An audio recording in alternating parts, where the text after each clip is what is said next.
4টা জালুক এই ঠাইত জ্বলাই দিয়ক। শত্ৰুৱে হাত জোৰকৈ ক্ষমা বিচাৰিব। তেন্তে 4টা জালুকেৰে আপুনি আপোনাৰ শত্ৰুৰ অকাত সকলোৰে সন্মুখলৈ আনিব পাৰিব। এইদৰে আপোনাৰ শত্ৰু পৰাস্ত হ'ব যে কেতিয়াও শত্ৰুৱে আপোনাৰ ফালে ঘূৰি চাবলৈ সাহস নকৰিব। চাওক, জালুক যি হয় আৰু ইয়াৰ দ্বাৰা যিমানবোৰ উপায় কৰা হয়, এই উপায়বোৰ বহুতেই লাভদায়ক হয়।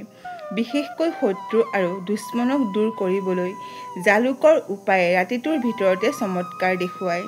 চাওক, জালুক কোনো সাধাৰণ বস্তু নহয়। বহু ক্ষেত্ৰত জালুক ব্যৱহাৰ কৰা হয়। যিদৰে খোৱাৰ বাবে ইয়াক ব্যৱহাৰ কৰা হয়, জালুকক ঔষধি ৰূপতো ব্যৱহাৰ কৰা হয়। যিদৰে ই বেমাৰক ঠিক কৰে, খাদ্যৰ সোৱাদ বঢ়ায়, ঠিক সেইদৰে ই আপোনাৰ জীৱনৰ পৰা শত্ৰুকো বাহিৰলৈ উলিয়াই দিয়ে। কিন্তু এই উপায় আপুনি ভালদৰে বুজি লৈ কৰিব লাগিব। তেন্তে আজিৰ ভিডিঅ'টোত জালুকৰ কেৱল মাত্ৰ 4টা দানা আপুনি ল'ব লাগিব আৰু 4টা জালুকেৰে আপুনি আপোনাৰ শত্ৰুৰ সকলো অকাত সন্মুখলৈ আনিব পাৰিব। লাগিলে সেই শত্ৰু এটাই হওক বা এটাতকৈ বেছিয়েই হওক, সকলোবোৰ শত্ৰু নাইকিয়া হৈ পৰিব। মানে শত্ৰুৰ কোনো চিন-চাপ নোহোৱা হৈ পৰিব। সকলোবোৰ শত্ৰু পৰাস্ত হৈ পৰিব। যেতিয়াই জালুকৰ 4টা দানা আপুনি জ্বলাই দিব, তেন্তে কি উপায় হয়, কেনেকৈ কৰিব লাগিব তাৰ বিষয়ে জানো আহক।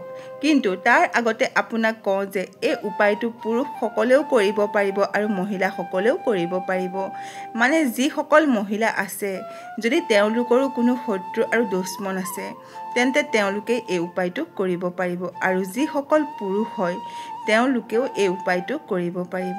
উপায়টোৰ মাজলৈ যোৱাৰ আগতে আপোনালোকৰ ওচৰত এটা সৰু অনুৰোধ। যদি আপোনালোক আমাৰ এই চেনেলটোলৈ নতুনকৈ আহিছে, তেন্তে আমাৰ এই ভিডিঅ'টো লাইক কৰি আন 10জনে উপকৃত হ'ব পৰাকৈ ভিডিঅ'টো শ্বেয়াৰ কৰি দিয়ে যেন। আৰু যদি আপুনি প্ৰভু শ্ৰীৰামৰ প্ৰিয় ভক্ত হয়, তেন্তে কমেণ্ট বক্সত জয় শ্ৰীৰাম বা জয় হনুমান বুলি লিখি দিবলৈ পাহৰি নাযাব। তেন্তে আহক ভিডিঅ'টো আৰম্ভ কৰোঁ। প্ৰিয় বন্ধু-বান্ধৱীসকল, এই উপায়টো কৰিবলৈ আপুনি ল'ব লাগিব 4টা জালুক। জালুক কেইটা এনেকুৱা ল'ব লাগিব যাতে জালুক কেইটা কোনো ফালৰ পৰাই ভঙা চিঙা নহয়, খণ্ডিত নহয়। উপায়টো কৰিবলৈ 4টা জালুক ল'ব লাগিব। তাৰপিছত ল'ব লাগিব এটা যিকোনো ধৰণৰ পাত্ৰ। যদি মাটিৰ চাকি আছে, তেন্তে মাটিৰ চাকি এটা ল'লেও হ'ব। তাৰপিছত ল'ব লাগিব এটা কপোৰ, যিটোৰে আপুনি জালুক কেইটা জ্বলাব লাগিব। তাৰপিছত আপুনি কি কৰিব লাগিব, যিকোনো দিনাখনেই আপুনি এই উপায়টো কৰিব পাৰিব। সৰ্বপ্ৰথমে জালুক 4টা আপোনাৰ ঘৰৰ 4টা কোণত থৈ দিব লাগিব। মানে চাৰিওটা দিশতে আপুনি জালুক কেইটা এটা এটাকৈ 4টা দিশতে থৈ দিব লাগিব। 4টা জালুক আপুনি 5 বা 10 মিনিটৰ বাবে 4টা দিশতে থৈ দিব। মানে পূব, পশ্চিম, উত্তৰ, দক্ষিণ। যদি শত্ৰুৱে আপোনাক যিকোনো দিশৰ পৰা, যিকোনো ঠাইৰ পৰা আপোনাক অশান্তি কৰি আছে, আপোনাক কষ্ট দি আছে, তেন্তে এতিয়া সেই শত্ৰুৰ ৰক্ষা নাই। 5 বা 10 মিনিটৰ কাৰণে 4টা জালুক 4টা দিশতে থৈ দিয়ক।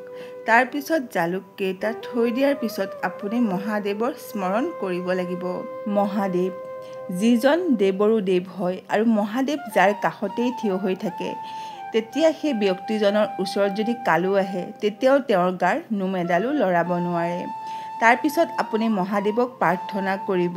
ক'ব, হে মহাদেৱ, মোৰ যিমানবোৰ শত্ৰু আছে, যিমানবোৰেই দুশ্মন আছে, যদি মোৰ ঘৰখনৰ ওপৰত কাৰোবাৰ বেয়া নজৰ আছে বা যদি শত্ৰুৱে কিবা কৰিছে মোৰ ধনৰ ওপৰত, মোৰ বেপাৰত, মোৰ ঘৰখনৰ ওপৰত, সেই সকলোবোৰ আমাৰ ঘৰখনৰ পৰা যাতে আঁতৰি যায় আৰু মোৰ জীৱনৰ পৰা যাতে আঁতৰি যায়। এইদৰে মহাদেৱৰ ওচৰত আপুনি প্ৰাৰ্থনা কৰিব লাগিব আৰু তাৰপিছত এই জালুক কেইটা এটা এটাকৈ আপুনি তুলি আনিব লাগিব। চাৰিওটা দিশৰ পৰা উঠাই ল'ব আৰু যিটো পাত্ৰত আপুনি এই জালুক কেইটা আপুনি জ্বলাব, সেই পাত্ৰটোতে আপুনি এই জালুক কেইটা থ'ব লাগিব। থৈ লোৱাৰ পিছত আপুনি জালুক কেইটা কপোৰেৰে জ্বলাই দিব লাগিব। চাওক, বাৰান্দাতো জ্বলাব পাৰিব, ঘৰৰ যিকোনো ৰুমতো জ্বলাব পাৰিব, ছাতলৈ গৈও আপুনি এই জালুক কেইটা জ্বলাই দিব পাৰিব। মানে যিকোনো ঠাইতে আপুনি এইখিনি জ্বলাব পাৰিব। লগতে আপুনি এটা কথাৰ ওপৰত ধ্যান ৰাখিব যে যেতিয়া আপুনি এই জালুককেইটা জ্বলাব তেতিয়া যাতে কোনেও আপোনাক দেখিবলৈ নাপায়, মানে কাৰো নজৰ আপোনাৰ ওপৰত নপৰে, বাহিৰৰ কোনো লোকৰ নজৰ যাতে ইয়াৰ ওপৰত নপৰে। এই উপায়টো এনেকুৱা সময়ত কৰক যিখিনি সময়ত আপোনাৰ আশে পাশে যাতে কোনেও নাথাকে। বাকী এই উপায়টো আপুনি ৰাতিপুৱাও কৰিব পাৰিব, আবেলিও কৰিব পাৰিব, দুপৰীয়া সময়তো আপুনি এই উপায়টো কৰিব পাৰিব।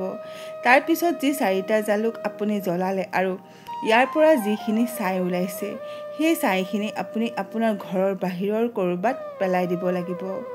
ডাষ্টবিনতো পেলাই দিব পাৰিব, যিকোনো এজোপা গছৰ তলতো পেলাই দিব পাৰিব, মানে য'তেই পেলাই নিদিয়ক কিয় ঘৰৰ ভিতৰত এই ছাইখিনি আপুনি নাৰাখিব। অতি শীঘ্ৰেই এইখিনি আপুনি ঘৰৰ বাহিৰত পেলাই দিব। এই জালুককেইটা জ্বলাই যদি আপুনি এই সৰু উপায়টো কৰি লয় তেতিয়া শত্ৰুৱে কেতিয়াও আপোনাক কষ্ট দিব নোৱাৰে। গতিকে সৰু উপায় হয়, আপোনালোকে এবাৰ এই উপায়টো কৰি চাওক। এই উপায়টো কিমানবাৰ কৰিব লাগিব? 3বাৰ বা 4বাৰ আপুনি এই উপায়টো কৰিলেই হ'ব। আৰু কৰিব কেতিয়া লাগিব? যিকোনো দিনাখনেই আপুনি এই উপায়টো কৰিব পাৰিব। যি দিনাখনৰ পৰাই আৰম্ভ কৰিব একেৰাহে 3 দিন বা 4 দিন একেৰাহে আপুনি এই উপায়টো কৰিব লাগিব। যদি একেৰাহে কৰিব নোৱাৰে তেন্তে এদিন বা 2 দিন বঢ়াই লৈও আপুনি এই উপায়টো কৰিব পাৰিব। উপায়বোৰ সৰু সৰু হ'লেও ইয়াৰ প্ৰভাৱ বহু চমৎকাৰী হয়। গতিকে যিকোনো উপায়ে যদি আপুনি সম্পূৰ্ণ শ্ৰদ্ধা আৰু ভক্তিৰে কৰিব পাৰে তেন্তে কোনো উপায়ে বিফল নহয়। আশা কৰিলোঁ আজিৰ এই ভিডিঅ'টো আপোনালোকৰ ভাল লাগিল। যদি ভাল লাগিল তেন্তে আমাৰ এই চেনেলটো লাইক কৰক, শ্বেয়াৰ কৰক আৰু লগতে আমাৰ এই চেনেলটো ছাবস্ক্ৰাইব কৰি দিয়ক। আজিলৈ ইমানেই। শুনি থাকক জ্ঞানৰ গংগা।